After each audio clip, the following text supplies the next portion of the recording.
I'll be giving the last of the panel talks very briefly, following which we will have a question and answer period. I'll be speaking about whether we are at risk of the next PSA, and this talk will dovetail on what Dr. Febo just presented, in that it will discuss how molecular diagnostic tests, particularly screening tests, are regulated. PSA testing, as has already been noted, became widely disseminated beginning in the 1980s, and this happened before there was adequate assessment for impact on meaningful outcomes, such as survival, patient symptoms, health-related quality of life, or the harms of treatment. And arguably, these are the areas that truly represent the clinical utility of a screening test. And indeed, questions around the impact on these outcomes remain unclear today, as we've been discussing during the panel.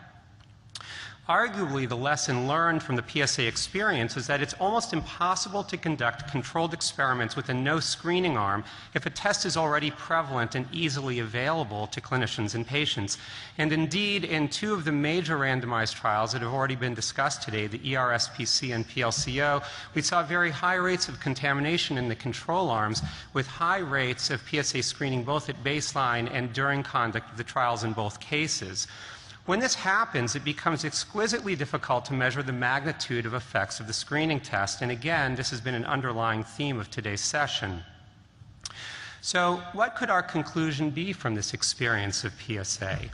Well, perhaps we could conclude as a scientific community that we should always evaluate for clinically meaningful benefits and harms of a screening test before it becomes marketed or used on a widespread basis. Moreover, we should aim to establish how best to use the test in the target populations. But in fact, the reality today is that there are no regulatory requirements that screening tests be shown to impact clinical benefits, such as the ones that I showed on my initial slide. So what are the categories of molecular diagnostic tests that are pertinent to the U.S. regulatory oversight of screening tests? First, the major category is in vitro diagnostic devices, or IVDs. These are tests that are developed by device manufacturers, and they require FDA pre-market approval in the United States. Examples of an IVD might be a home pregnancy test or a home blood glucose test for patients with diabetes. There's no requirement to demonstrate clinical utility of these tests, meaning the types of clinical benefits that I alluded to earlier, although there is some rigor in demonstrating the clinical validity of these tests. Now, companion diagnostics are a special subcategory of in vitro diagnostic devices. These are very familiar to us in oncology.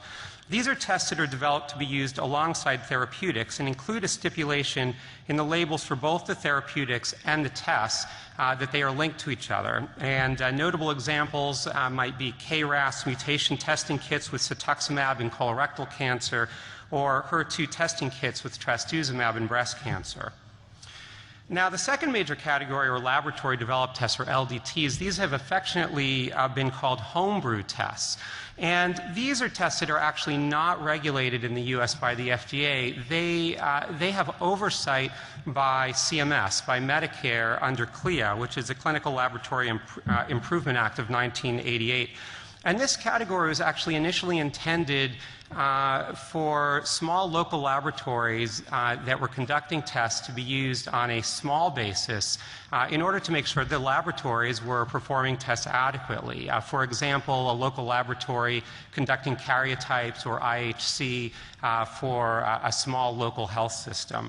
But over the years, this category has become frequently exploited by biotechnology companies that are developing tests that are intended for widespread use and marketing. And notably, LDTs have very, very limited requirements for assessing their clinical impacts. There's often a requirement for analytic validity, but even this may not be the case, and neither clinical validity nor clinical utility, which is the assessment of benefits and harms in patients over long-term periods, are not required. Now, notably, most commercially available screening tests today are actually developed and marketed as LDTs, although several of the examples that Dr. Febo provided are being developed for FDA regulatory oversight as in vitro diagnostic devices. But for those that are developed as LDTs in particular, there are very low barriers to market entry.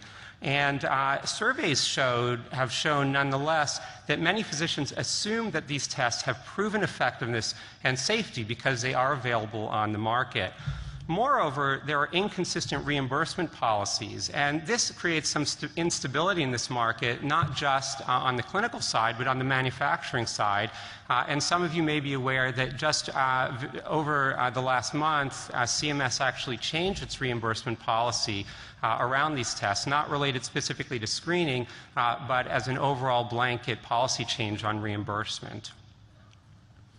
So the reality today is that there is a real risk of the next PSA emerging, widespread use of an unproven screening tool with a potential substantial excess of harms.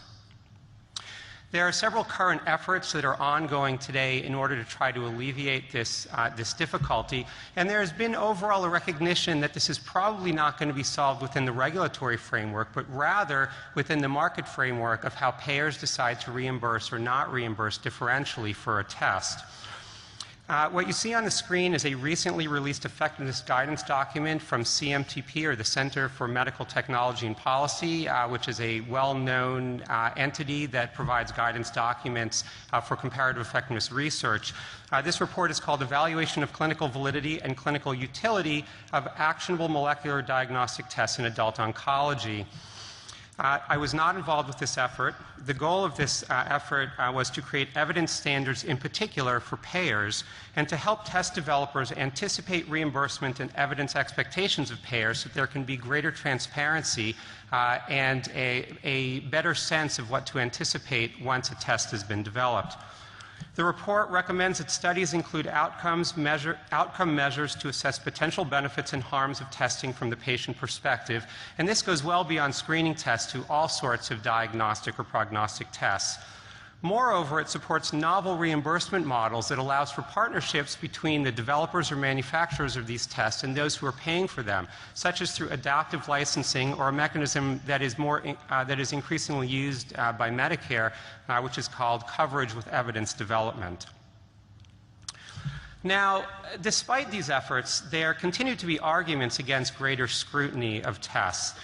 The arguments that have been made are that conducting prospective research or waiting for third parties to evaluate the evidence for tests will delay the time in bringing tests to market to the people who could benefit from them, and that this substantially could increase the cost of development.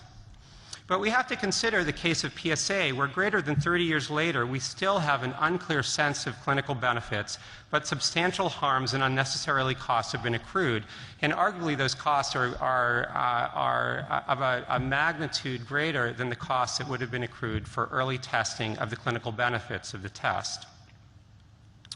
So in conclusion, the current regulatory framework does not require demonstration of clinical benefits or assessment of harms for screening tests. It will therefore be up to payers in particular, but also up to guideline developers, providers, and patient groups to insist on a compelling level of meaningful evidence prior to widespread adoption of new screening tests. Thanks very much.